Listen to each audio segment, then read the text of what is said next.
Hey guys, how you doing? Good. Try to help you. Guess how was first day of training camp, and specifically, how did the quarterbacks look on first day of camp? First day was good.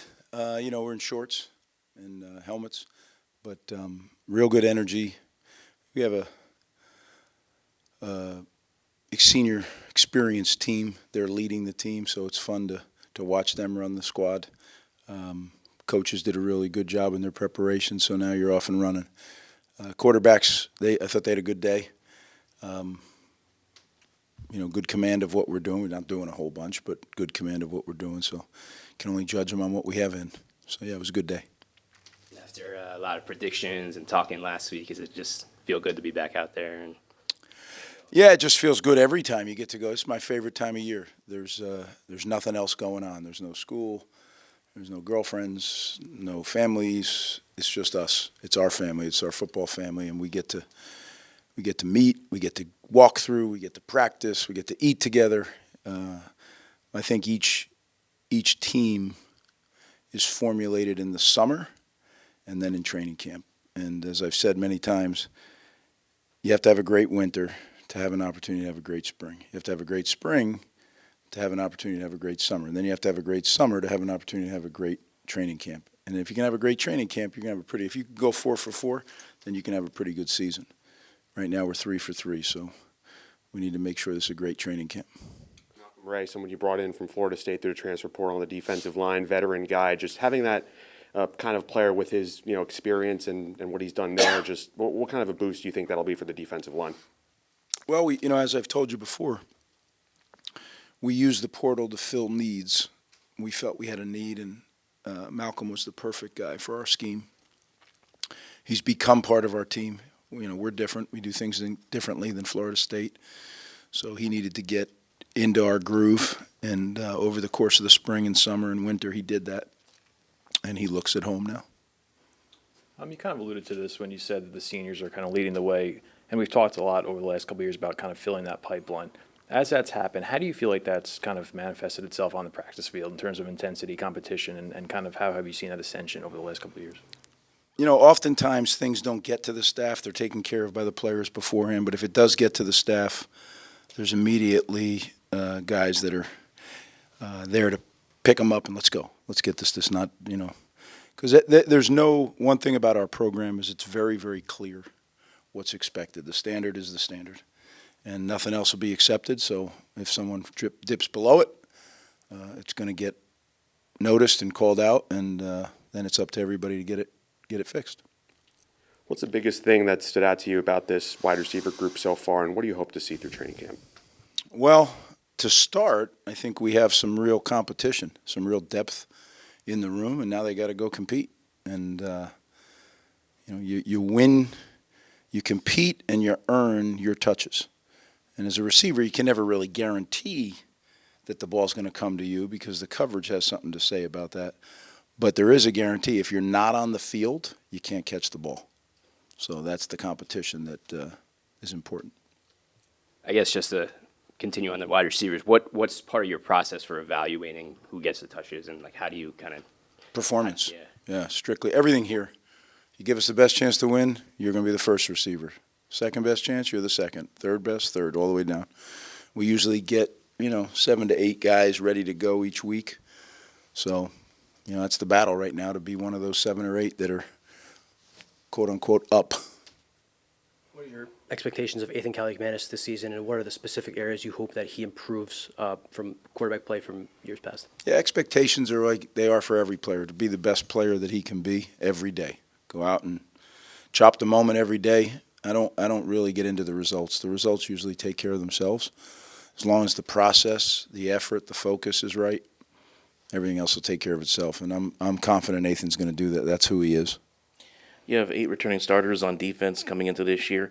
How does that set the tone for training camp? Because you guys had one of the best defensive units in the country last year. Well, there's high expectations. They know that. We know that. But what we did in the past means nothing today. You have to chop the moment today. And that's what the entire group of them are talking about, and that's what the coaching staff's talking about. We've, expanded things a little bit, deleted some other things. through study. So, there's enough new stuff to keep it. But we always talk about a beginner's mentality. I don't care how many years you've been doing it. You enter meeting one, you should be taking notes as if you're a freshman or rookie. And that's the standard. Time for two more. With a guy like Kyle Monangai, who obviously, I don't know if I'm saying that, he took a lot of teams by surprise last year is the right way to put it, but definitely is more expectations on him, more eyeballs on him. How does his training camp, how does his preparation kind of have to change, or does it have to change going into a season when it's so much more, higher expectations? Yeah, that's a good question, Chris, and I think you're right. He did come out of nowhere. I mean, there was no expectations for Kyle Monangai. I was watching a game, like a mid-season game, and he might have been 5th or 6th in the league in rushing, and you hear the color commentators talking about him if he's just another guy. Then you watch a game 4 or 5 weeks later, and they're talking, oh, here's the top rusher in the league. And, that's the nature of sport, right? I mean, everybody does this. Kyle doesn't need to change his preparation one bit. He's an elite preparer, and he needs to continue to be an elite preparer. So what's, incrementally, can he get that much better? Yeah. That's what we try to do every day is go out and just, if you chop the moment, you're going to get better. If you start looking at your results, that's when you start to trip. Last question. Big picture, in the future, it seems like roster construction is going to be a big deal with all the changes that are coming.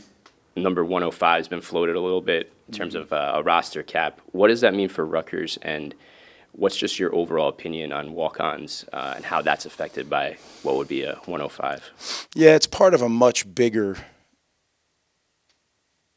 decision, right, Patrick? But it is a great question because it's going to change a lot, and I'm really disappointed. I think it's awful because you look at walk-on football players, they've been such a critical part of the game of college football. There's so many great traditions.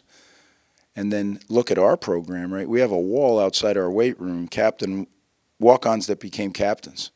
And several of them went on and played in the NFL. I mean, Gary Brackett, what a story. I mean, captain of the Indianapolis Colts Super Bowl championship team, right? Was a walk-on here. But you go down the list, Sean O'Hara, right? Tremendous player. Multiple Super Bowl rings. Walk-on. People will say, well, there's 105 roster limit and you can give scholarships up to 105 if that goes through. I'm not sure those guys would have gotten a scholarship if it was 105, right? I mean, that's where I get a kick out of everybody who thinks this recruiting is a science. It's more of an art form than a science. You're dealing with young people that are developing. So, when I was 16, you were 16, and you were 16, we all had different levels of maturation. It changes. Some guys bloom late.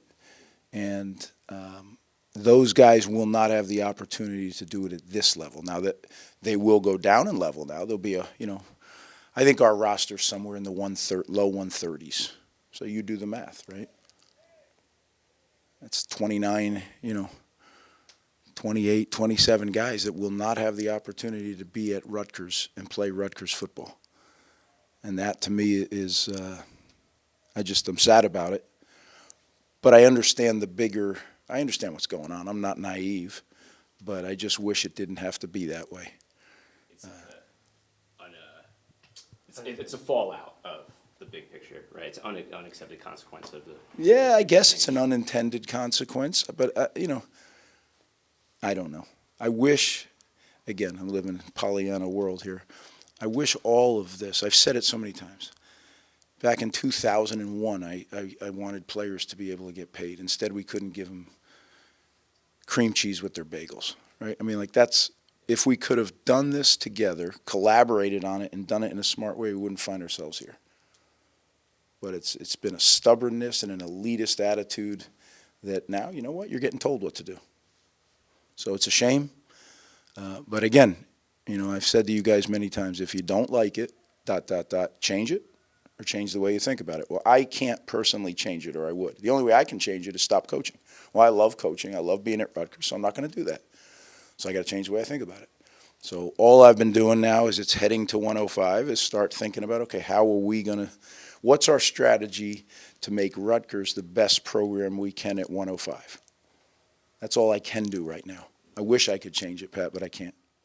Appreciate it, guys. Thanks.